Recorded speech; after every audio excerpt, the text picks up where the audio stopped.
Hi friends, Shalom Aleichem. Right now it's right before Pesach, and we are living in interesting times, and I wanted to make this video just to share some ideas with you that have been coming down to me about a number of different things. I think one thing we could all agree on is that this entire season right now of coronavirus is shutting down life as we know it.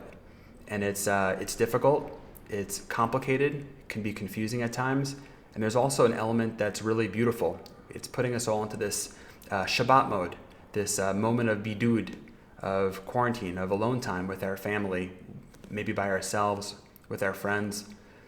And it's causing us to rethink and to reevaluate and to question and to look and see what we can do and what's next and how do we get more creative and what else is possible.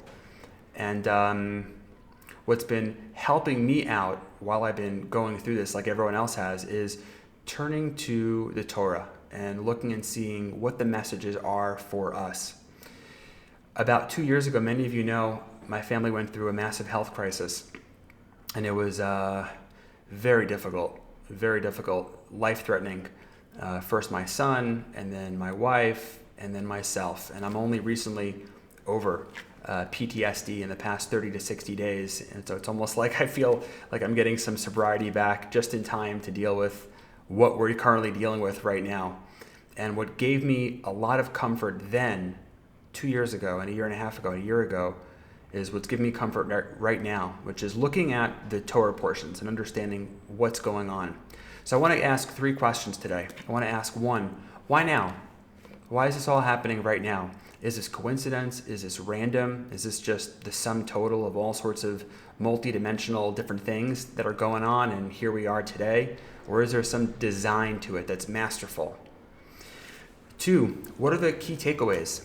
What can we learn from what's going on? What's possible? And 3, and this is interesting, is does this at all connect with the weekly Torah portion? And if so, how? So what I wanted to do is I wanted to just show and share, okay? And again, this is my understandings, my learnings. I have a lot of different rabbis and a lot of different rabbinical authorities that I learn with, that I learn from, that I read. So this is sort of my thoughts about what's going on right now, and I hope it finds you and your family well. I hope it gives you comfort, and I hope that maybe it puts some perspective on what's happening right now, specifically what we can learn from it, and again, how we relate to the Torah portions, what our takeaways might be just from looking at that. So I wanted to start with this. I'm not sure how it was for you, but here in Jerusalem, things were last, let's say, quote unquote, a little bit normal right around Purim time. We went out to one last Seudah before everyone was just, finally it hit, and everyone just had to just separate and just be by themselves or with their families. So Purim time was a very interesting, unique, it's very interesting that Hashem chose Purim time, that this happened basically for us here in Israel. And I remember a really beautiful shiur Rav Mendel Kessen gives about Purim. He explains that Purim was essentially right after the Beit HaMikdash was destroyed. And before that, the Jewish people, for the most part, really lived in Israel. They lived under judges, they lived under kings, they lived in a pretty much Judaic society. Now, it wasn't perfect, right, because we're humans, but basically the time of Purim was the first time ever that the Jewish people were citizens of a foreign nation and what that looked like and who they were.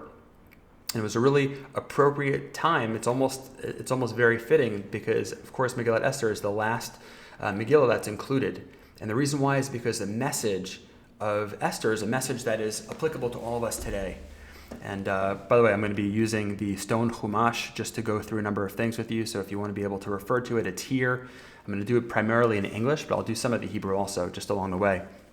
And Rav Mendel Kessen explains something really beautiful. He explains that in those times, the whole idea of why, if Megillat Esther is so special, right, that it's relevant for all times, why wouldn't it include Hashem's name? How does it even make sense, right? Hashem is so divinely in all of our lives. Why would it specifically be absent?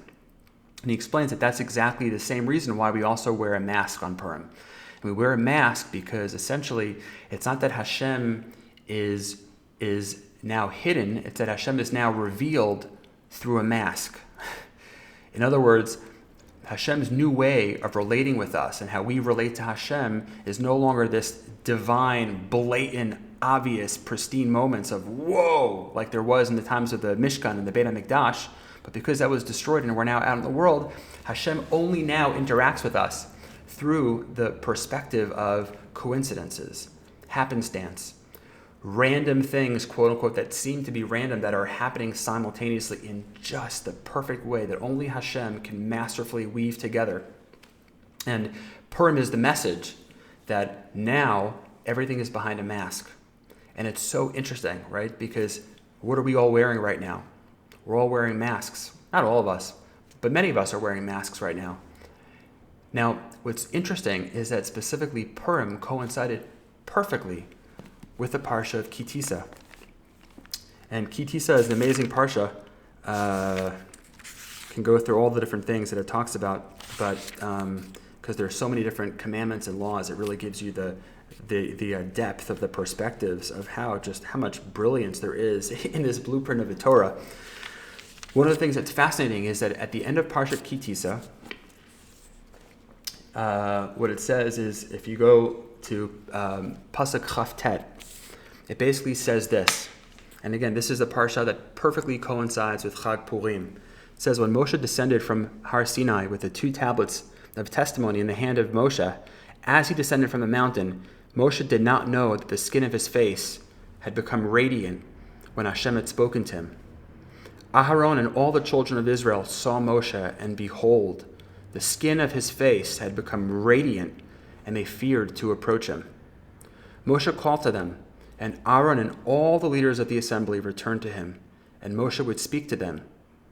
After that, all the children of Israel would approach. He would command them regarding everything that Hashem had spoken to him on Har Sinai.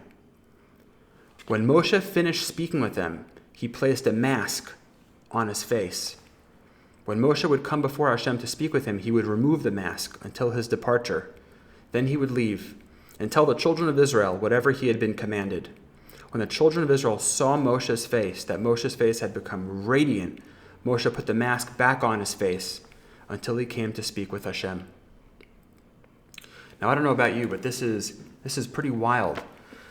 That Purim, where it's all about the mask, it's all about putting on a mask because Hashem is hidden from us, but Hashem is really revealed through us through a mask, that this coincides perfectly with the time when people start putting on masks of the coronavirus. That coincides perfectly with the one time in the entire Chumash that Moshe comes down and puts a mask on his face. The timing is perfect. And why does Moshe put a mask on? And I hope this maybe can shed a little bit of light with where we're at right now. Moshe comes down bringing the second Luchot with him, the second Aseret HaDiburim, the 10 Commandments with him, the 10 statements with him. The Torah, as we know, with all the incredible laws that are applicable, that are relevant to this day, that might even be more relevant to this day. Moshe comes down with the new Torah. And he's so radiant, he's so full of light from carrying this new Torah to give to the Jewish people that he needs to put a mask on his face. Very interesting. Could it be that right now Hashem's light is so much filling this earth that the only thing that we can do right now is to mirror all these behaviors and to wear a mask? Interesting. Very interesting. Back to the Purim analogy, right? It's just, when you talk to anybody, no one knows what to do with it right now. No one knows what to do with it. There's been no blueprint. There's been no map. There's nothing we can really compare it to. It's almost like the message of Purim, where Ha'ir Shushan Haya Navocha, right? Just the city of Shushan was just perplexed. They just had no idea what to make of it. But it sounds like definitely there's something having to do with a lot of light coming into the world right now. And a lot of light, and that's why we're putting on masks to shield from some of that light. Interesting. So that was Parsha Ki Tisa. That's how Ki Tisa ends. And this is, again, right around the time of Purim, right around the time when we in Israel started to finally put on gloves and masks and things like that. Interesting. What is the next Parsha about? Well, next Parsha is Vayakel Pekude. Those two go together. That's at least how it worked out this year. And what's interesting about Parsha Vayakel is that it coincided perfectly with basically the first time that everybody was mandated to stay home. Now, I say that it's perfect because, again, let's look at the weekly Torah portion, but with a new perspective, with new lenses. When you look at Parshat Vayakhel, the entire Torah portion is essentially about everything that went on in the Mishkan, what people contributed, what they gave, all the different ornaments that were there, what they look like, the spices. Bitzalel was chosen, right, because he was wise-hearted. He was able to take the turquoise and the purple and the scarlet wool and the gold and the silver and the copper, and he made all different things. The only thing that's not Mishkan related, essentially, is the first 3 psukim of the entire Parsha. And it's fascinating. Out of the whole Parsha, just the first 3 psukim seem to be totally different, totally separate. What it says is, Vayakhel Moshe et kol adat b'nei Yisrael vayomer alehem. Moshe gathered the entire assembly and said to them, Ela hadvarim asher tiva Hashem la'asot otam. These are the things that Hashem said to do. Sheshet yamim ta'aseh melacha, ubayom hashvi'i yelachem kodesh, Shabbat Shabbaton laHashem. Kol ha'oseh bo melacha yumat, lo tevaru esh bekol moshvotechem b'yom haShabbat. Basically, we're commanded to keep Shabbat. And you'll see the lashon of Shabbat Shabbaton, a double lashon. That whenever we see a double lashon of something in the Torah, it's usually hinting to the twin Mashiachs. It's usually hinting that there's a messianic message that's in there. There's 2 Mashiachs, Mashiach ben David, and then there's Mashiach ben Yosef. And that's a whole other shiur. You could look at the Ramchal, you can understand Reb Mendel Kessen, you can get into all sorts of Zohar and Kabbalah about that. But we see this double lashon always, whenever we need to pay attention to something, that it's a messianic moment. You know, if you look in the Torah, for example, when Avram is commanded to do the 10th test, which is to offer his son Yitzchak, to do Akedat Yitzchak, to offer his son Yitzchak as sort of some mechanism of relationship with Hashem. And Avram is about to take his son's life because he thinks that that's what Hashem is commanding him to do. And in that moment, Hashem sees he's so pristine, he's so pure, he's so perfect, that a Malach of Hashem calls out, Avraham, Avraham. Okay, stop. You can offer something else instead. And that's where Avram finds the ram, and the ram's horn is the shofar that we use to remind Hashem of this incredible level that the father of all the patriarchs, of all the Jewish people, basically attained this incredible level. That Hashem should have rachamim on us. He should have mercy and loving kindness on us. So that's an example of the double lashon, Avraham, Avraham. When, for example, another lashon is in Parshat Vayigash, right before Parshat Vayigash, when Yehuda confronts Yosef because Yosef just put the gavia, the kos, the goblet, in Binyamin's sack just to bring them back, to have reason why he needs to imprison them, and then ultimately to reveal himself as Yosef.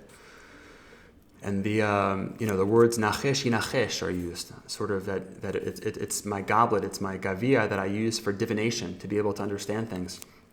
And of course, nachash yinachesh, nachash is the exact gematria of Mashiach. Nachash yinachesh. So it's like Mashiach now, Mashiach later. In other words, Mashiach ben David and then Mashiach ben Yosef. We could talk about all sorts of different places where this appears, but it's interesting that Parshat Vayakhel, again, has this messianic language of a double lashon of Shabbat. Shabbat is the first thing it talks about. And the great sage mystics understand that from here, when it talks about what we're not allowed to do on Shabbat, that we're not allowed to do the 39 melachot, the 39 activities that they did in the Mishkan, because Shabbat in this parsha connects with the Mishkan. So clearly the message of Shabbat and the Mishkan are connected. How are they connected? Because we did 39 different things in the Mishkan, right? We wove, we sewed, we dyed things, we sponged things, we did all sorts of activities, and therefore those 39 melachot are what we're not allowed to do on Shabbat Kodesh. But on a different note, when you think about it, last Shabbat, really, or 2 Shabbatot ago, was the first Shabbat that we were sanctioned to stay at home. We were sanctioned to be in the spirit, at least, of Shabbat. Everybody was. I grew up singing the song, just one Shabbos and we'll all be free. And the idea that, wow, we're all being put into this Shabbat mode with our families right now at home. It's interesting that it correlates perfectly with the Parsha. And then the rest of the Parsha talks about all the different things that we were commanded to build. Like I mentioned before, the tabernacle, the different kelim, the Urim Betumim, the stones. But listen to how Parshat Vayakhel ends. And I think that this too is really telling and fascinating. Maybe something that we can learn from. Parshat Vayakhel ends basically with these last two psukim. I'm just going to really focus on the last two psukim, okay? It says like this, I'm going to read the English. Their pillars, 4, and their sockets, 4. They were made of copper, their hooks, silver, and the plating of their tops and their bands were made of silver. All the pegs of the tabernacle and the courtyard all around were copper. What's this whole thing about silver and copper? And is it really relevant to us? And I think what's interesting is that it might even be even more relevant to us than ever before. And I'm going to explain to you why. Certainly right now we're undergoing this process where all of us are being called to be home with our families. We're being called to essentially build a mishkan, to build a sanctuary for Hashem in our house with our families. Rachel and I, oh my goodness, it took us a long time to have kids, a long time, more than 10 years. And when they came to us, and Baruch Hashem, they came to us naturally in the end, we were so excited about it. I read all these books about unschooling and homeschooling, and I thought to myself, I'm not just going to send my kid to school. I want the opportunity as someone who's into education and training to teach my own kids. And at the same time, right, life happens and reality sets in, and sure enough, they go to different schools and different ganim. Right now, they're only 6, 4, and 2, so they're still pretty young. But this has been such an opportunity to really be the unschoolers that we always wanted to be, to be the homeschoolers that we always wanted to be, to spend time with our kids. And just like in this Parsha of Vayakhel, where each person contributes what they can afford to contribute, it's been the same thing in our house. Each person is contributing to I'm on dishes, and Rachel's on laundry, and our kids are on cleanup, and we're building together, and we're working together, and we're learning together, and we're going outdoors together sometimes. And we're baking together, and we're cooking together. One of my sons, just in this whole idea of turning our homes now into a sanctuary, I've just been so proud of just seeing who they are and what they're doing and who they're becoming. It's been a real blessing. Daunting, right, to be able to balance this work-life balance, if that's even a thing. And if there is work, right? But at the same time, it's been really beautiful, this idea of setting up our family life, our homes as a sanctuary. And that's really been the idea. Now, with that said, if that's the case, where does this whole copper and silver thing fit in? So a couple things. Through everything that I've been through with fertility and trying to have kids, and then 2 years ago dealing with cancer and mental breakdowns and PTSD and just so much more, and being an educator who's been around the world teaching and training and learning, I haven't made it, that's for sure, but I keep on learning and I keep on reading and I keep on growing and just doing the best I can to synthesize what I think makes sense and embed it into our lifestyle and to share it. And one of the things I've been seeing, which is so fascinating, again, over and over and over again, is a few things. Nowadays, what's starting to happen is that 5G is coming into the world. 5G is going to make technology faster than it's ever been before. While we're experiencing the light of Hashem coming into a very high level right now, right? We're seeing so much. Oh my goodness, we're seeing things shutting down. People being asked for quiet time. Things are happening regarding business changing, regarding environment changing, regarding pollution changing, regarding our understandings of things are changing, regarding our government is changing, regarding everything is changing. At the same time, that this light is coming in, on the same time there's this equivalent of the physical version of this light, and that's in the form of 5G. It's going to make everything faster. It's going to make technology move quicker. It's going to make videos and online learning speed up like crazy. And at the same time, you also have hundreds and hundreds of scientists that have been protesting this for years because they haven't really tested this. And when they have tested this, they basically understood that it's going to be very disruptive for us human beings because we are electromagnetic human beings. I mean, if you don't believe that, then don't ever get an EKG, right? Because it's meaning we are electromagnetic emitting human beings. We have chemical processes and biological processes, and the 5 giga is sort of going to be almost like living within a microwave 24/7. We're installing 20,000 satellites above our heads. So above us and below us and around us is going to be this 5 giga technology. Now we need to know that it's for the good, it's happening, but at the same time, could there be some dangers and some harm around it? And if you go research this, if you go look this up, you'll see that a number of people are very concerned, and there's a really good reason why they should be.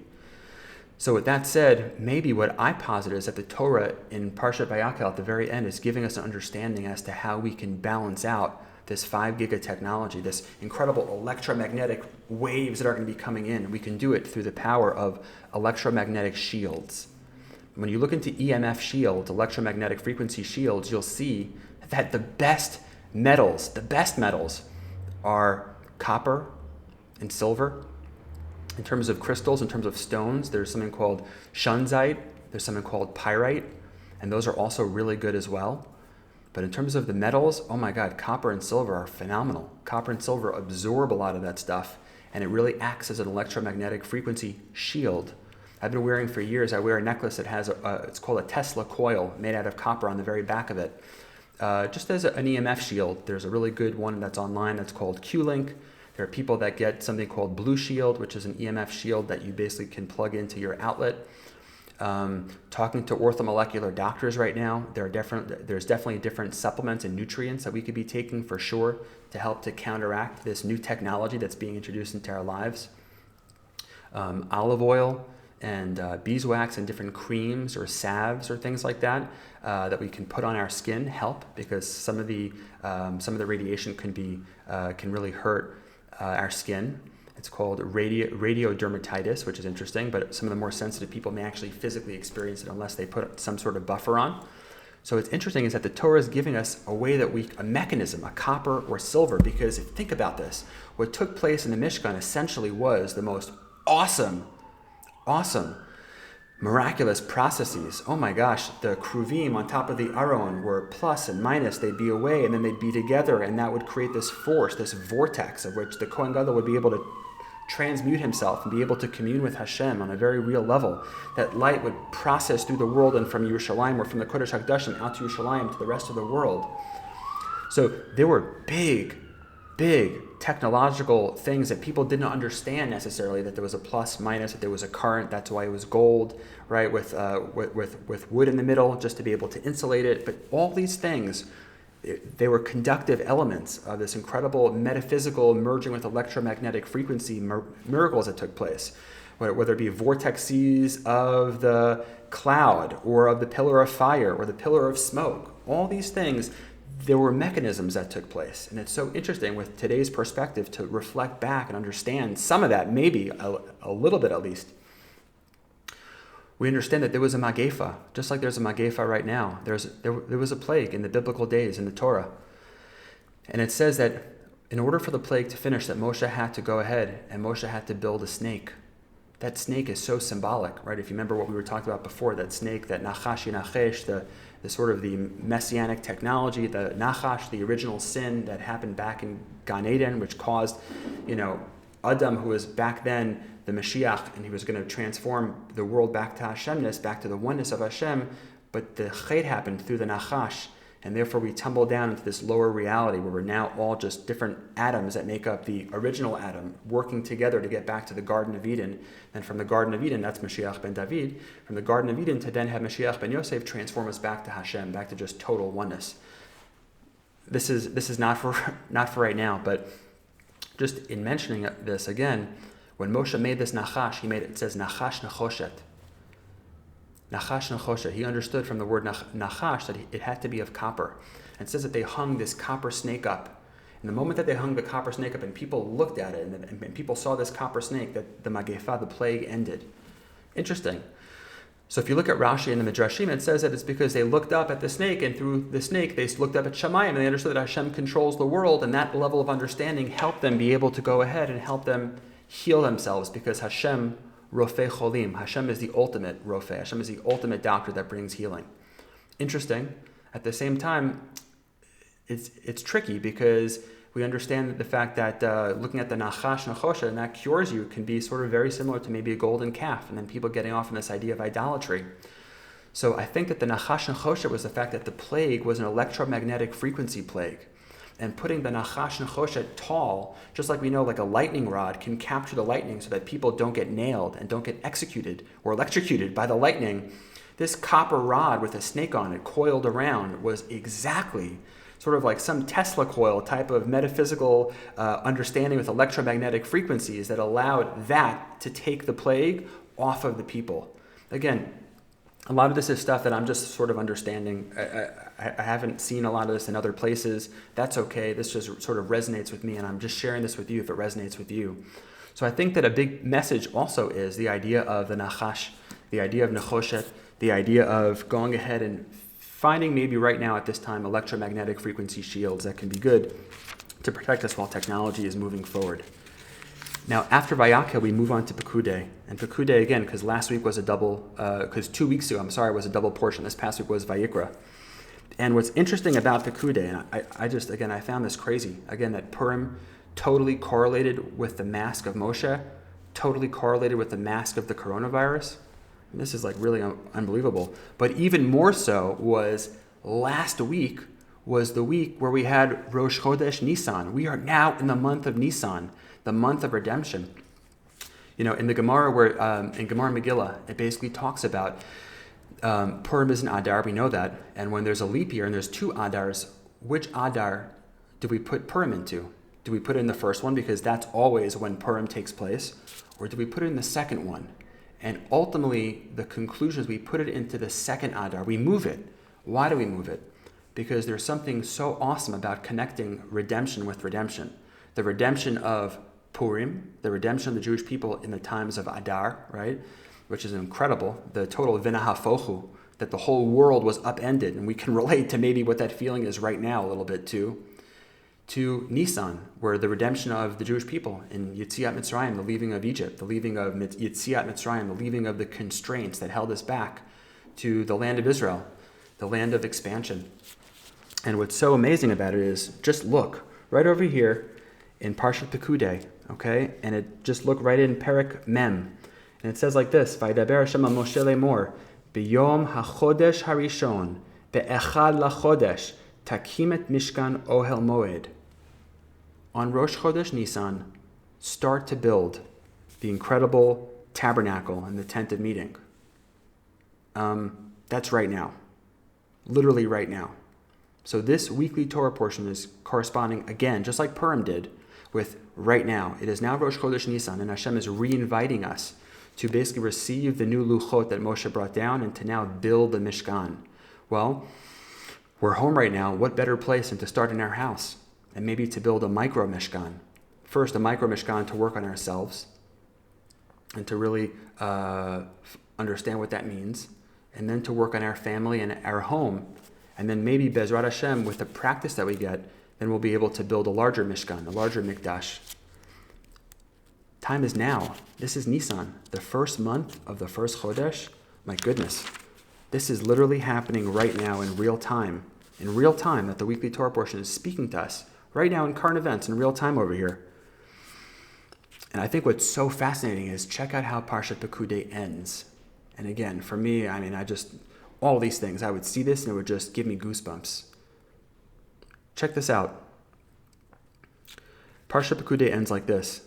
It says, he built the courtyard all around the tabernacle and the Mizbeach, and he emplaced the curtain of the gate of the courtyard. And Moshe completed the work. Okay, he finished building the Mishkan. The cloud covered the tent of meeting, and the glory of Hashem filled the Mishkan. Moshe could not enter the tent of meeting, for the cloud rested upon it, and the glory of Hashem filled the Mishkan. When the cloud was raised up from upon the tabernacle, the children of Israel would embark on all their journeys. If the cloud did not rise up, they would not embark until the day it did rise up. For the cloud of Hashem would be on the Mishkan by day, and the fire would be on it at night, before the eyes of all of the house of Israel throughout their journeys. Things are getting very real very quickly over here. You understand how beautiful this is? Hashem is saying, look, when my cloud is resting over the Heichal, over the Mishkan, when my cloud is there, no one's going to leave their home. No one's going to embark on any journeys. Because right now it's a time to be. It's a time to just be here and to understand that the Shekhinah is here. The divine providence is here. And only when Hashem would lift the cloud up would the Jewish people then be able to embark on their journeys. Wow. Wow. Every one of us right now, at home, by ourselves, or with friends, or with our families, And all that we can do is just focus on being the best version of ourselves right now, because we have no idea. V'nahafochu, the whole world's been upended. We're left navocha, we're left perplexed, we're just wondering. But what we are seeing is we're seeing family time, we're seeing friend time. We have time to do things that we haven't yet really had the time to do. We have time to build, we have time to keep Shabbat, we have time to be in Shabbat mode. We have time to go outdoors, time to breathe, time to rest, time to relax. Pollution is going away, there's less wars being fought, there's all sorts of incredible things that are happening on a multidimensional scape. Interesting, right? If we're home right now, if we're in bidud right now, if we're being quarantined as the English word dictates, well, what's interesting is how do we turn the quarantine into quality time?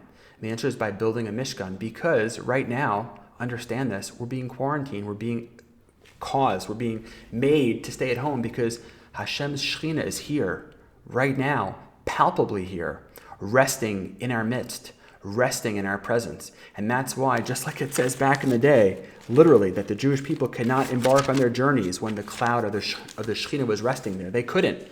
Forbidden. Only when the cloud would lift up would the Jewish people be able to return to their endeavors, to return to embarking on their journeys. Unbelievable. Unbelievable. So nice to know, while this is all happening, that, my goodness, that Hashem Shekhinah is here. Now, I started with a few questions, and one of them was, why now? So we had this incredible group that really aided me and my family and my sanity. It's a WhatsApp group with a couple hundred people called Hodu LaHashem. And when everything was going on with my family and with all of our health needs, we said a lot of Tehillim together, hundreds of books of Tehillim.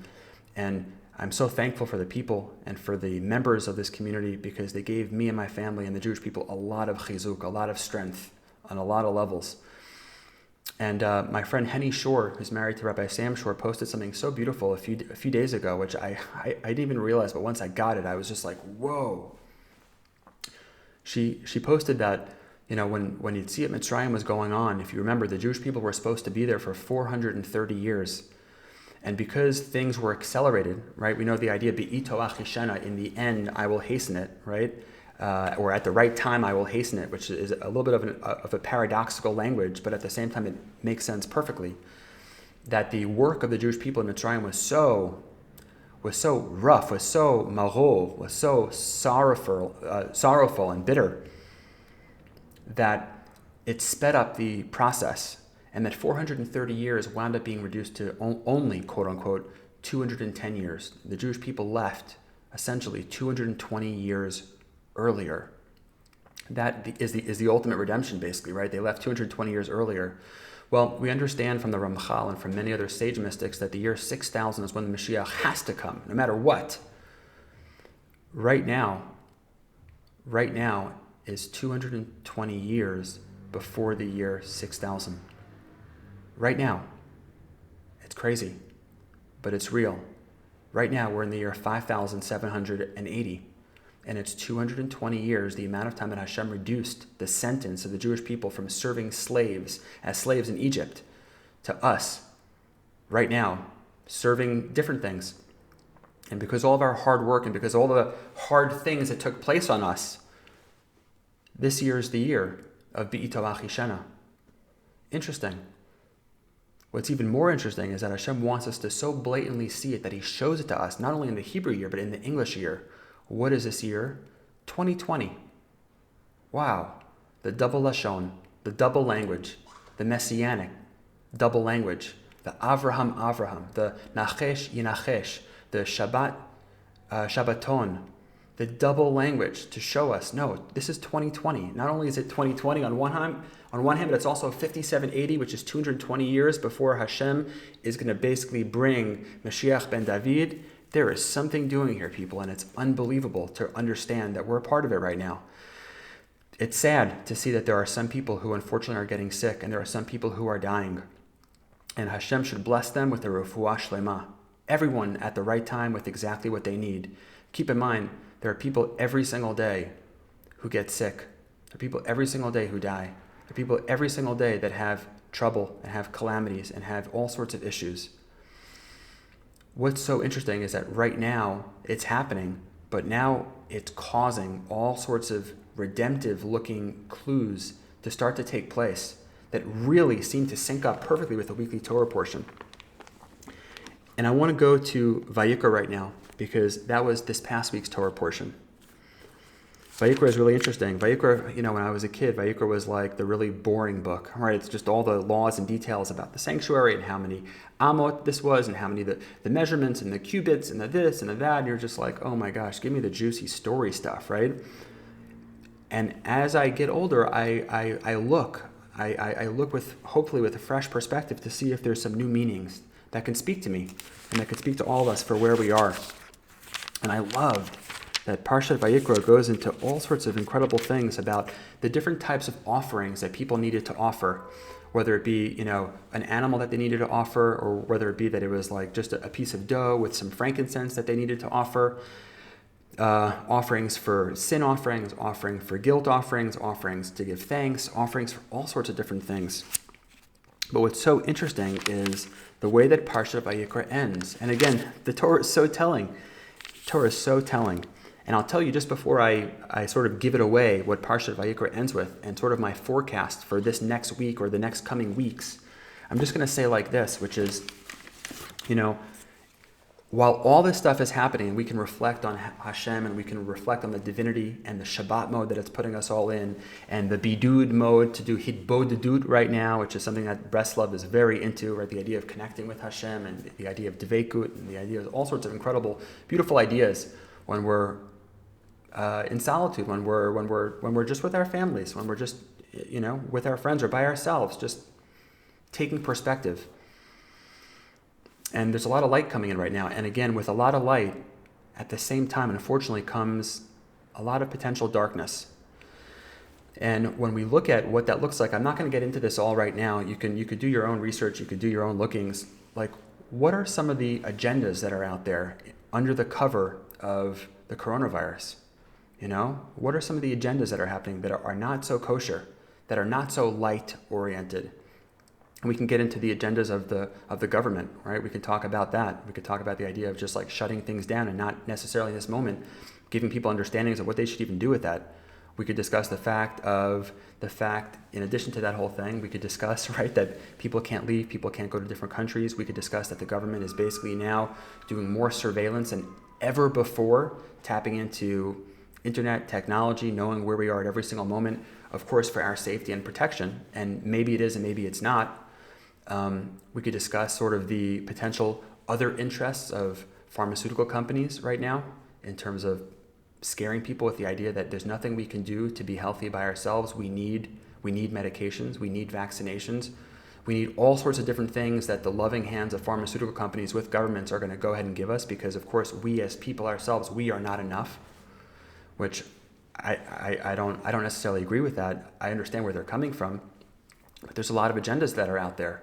The world of, how about the government? How about the Israeli government? That was crazy. 2 weeks ago, we get nailed with the coronavirus and that understanding. And then that same week, Ruby Rivlin, the president, goes ahead after the third election, which in and of itself is incredible, goes ahead and says, you know what, forget this whole Bibi Netanyahu thing, even though he got the majority vote. We're going to go ahead and we're going to put it on Gantz, but only if Gantz can get a majority. And then Gantz reaches out to the 15 Arab seats who are against Israel, against Judaism, and against Hashem, to be able to create some new government that nobody wants, nobody signed up for. And it's like, what? How is this happening right now? This is like, okay, thank God Hashem controls the world, because if not, I have no other understanding of how this even makes sense. Is this a democracy? It's not democracy, and it's not Jewish if that's happening, right? And then last week, a big teshuvah happened. It's almost like this whole thing, we were all focused on coronavirus over here, and all of a sudden this weird government thing happened, and it's just like, that's not even fair, right? And then somehow this past week, it was put back into order where it was like, no, you know what, we're not going to do that. Oops, T.O., time out. We're going to do more of a unity government instead. And it's almost like Israel, out of all the different elements that were taking the coronavirus and using it under the cover to go do something that's not okay for the people, whether it be on a governmental level, whether it be on a business level, whether it be on a social media level, whether it be on a pharmaceutical level, whether it be on a pollution level, an environmental level, whatever the case is, It's not okay under all that stuff to happen to do sinister objectives. And what's so fascinating is Israel went ahead and Israel did the first teshuvah. Interesting. Does this correlate with the Parsha?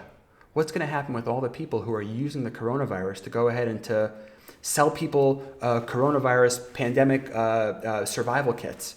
Where, I read the news about these two brothers who went ahead and they basically went through 4 or 5 states buying up all the hand sanitizers to then go ahead and sell it back to people for 10 times the cost. It's like, oh my gosh, it's the old school thinking, but in the new paradigm, and it's not mixing very well. And what's going on? What's going to happen with all those people? So Parshat Vayikra ends like this. Hashem spoke to Moshe saying, if a person will sin and commit a treachery against Hashem, and listen to the language again, Nefesh ki techete umala ma'al b'Hashem. A double language again. It's a messianic language. It's now. Someone does a treachery against Hashem. Wow. I mean, that sounds like a really harsh language. So what is this treachery? What's the treachery? By lying to his comrade regarding a pledge or a loan or a robbery, or by defrauding his comrade, basically feeding misinformation to the people. Or he found a lost item and denied it. Maybe we discovered something, we've been hiding it because we don't want to give it to the people. We don't want to tell them how they can be free, how they can be healthy, how they can be well by themselves through things that Hashem already gave us. And he swore falsely about any of all the things that a person can do and sin thereby. So it shall be that when he will sin and become guilty, he shall return the robbed item that he robbed, or the proceeds from his fraud, or the pledge that was left with him, or the lost item that he found, or anything about which he had sworn falsely. He shall repay its principal and add its fifth to it. He shall give it back to its owner on the day he admits his guilt. And he shall bring his guilt offering to Hashem, an unblemished ram from the flock, of the proper value as a guilt offering to the Kohen. The Kohen shall provide him atonement before Hashem, and it shall be forgiven him for any of all the things that he might do to incur guilt. Beautiful. If we're sitting here and we're wondering, well, what about some of the not so positive agendas that are lurking, that are happening right now under the guise of the coronavirus? Well, the Torah says, this past week's Torah portion says very clearly, it says that Teshuvah is going to be done. And I think that Israel did the first Teshuvah. The Israeli government, which is literally supposed to be the leader of all the Jewish people, of all of Israel, the embodiment of it, at least in the way that we know it right now before Mashiach actually comes, did the first Teshuvah. And I think that what we're going to witness over the coming weeks are other entities that are hiding information, that are robbing information, that are deceitful, that are using this beautiful divine light of messianic times right now for the darkness. I think that right now what we're going to see over this week is we're going to see some teshuvah take place.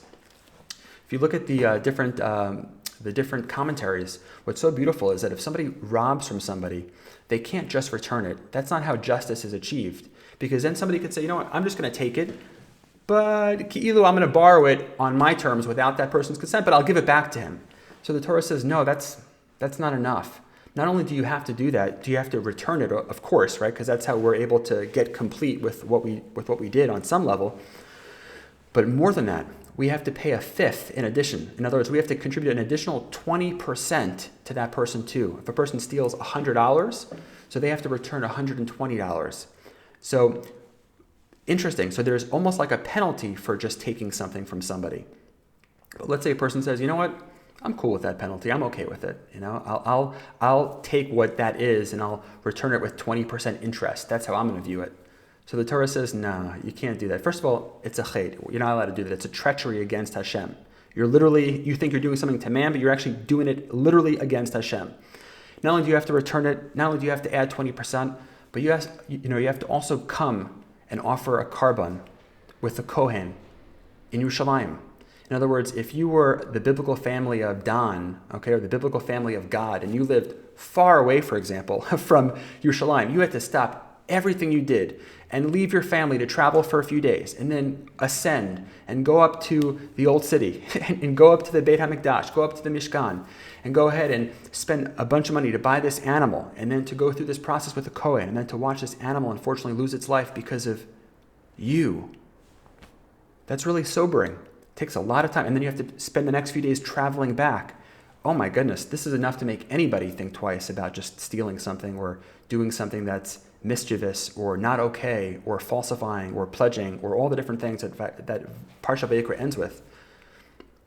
And just know that there's going to be a tikkun that happens over this week and the upcoming weeks. I think that there's going to be a lot of tshuva that, of course, Israel, because we're the Jewish people, I think that we basically ran point on it. I think that we did the first teshuva of maybe using the coronavirus in a way that's not okay. Corona, by the way, at its very essence is crown because it's keter. It's the keter of Malchut. It's Hashem is the coronavirus. Hashem is the coronavirus. Rav Mendel talks about the fact that Hashem just charged up this invisible team of 40 nanometers and just sent them out. It's wild. This is unbelievable stuff. And if we don't have control, all that we have is choice. And if we have choice, then that opens up a lot of possibilities for us. So I started off asking three different questions. I asked, why now? And we discussed why now, because right now is the 220 years, the Be'ito Achishana, from the ultimate redemption of Yetziat Mitzrayim, and for right now. Right now is the year 2020, which is the double number, the Avram, the double language of the Mashiach. By the way, if many of you start noticing on your clocks, this has been happening to me for a while, if many of you start noticing on your clocks, you start seeing double digits, like I see when it's 10:10, and I see when it's 22:22, and I see when it's 12:12. I don't always see it, but start noticing, and you'll start seeing how often you see the clock or your watch or the time is the same double digits. Avraham, 11:11, 20:20. You'll see, because right now is the time. That's why now, on the English year and on the Hebrew year. Second question I asked is, what are some of the takeaways? And some of the takeaways, again, in short, it's understanding that right now we're being called upon to reassess our lives. Right now we're being put into Shabbat mode. We're being put into bidud for hitbodedut. Right now we're being called to build a mishkan in the form of ourselves, in the form of our house, in the form of our family, in the form of our friends, in ourselves. And it's a beautiful process, not to undermine it, but to really accept, not to fight against, but to just sort of welcome that this is what we're going through right now. To understand, again, what are the takeaways? Well, the Shekhinah is here, people. That's why we can't leave. The Shekhinah is resting right now. The cloud is resting right now, and that's why we can't leave.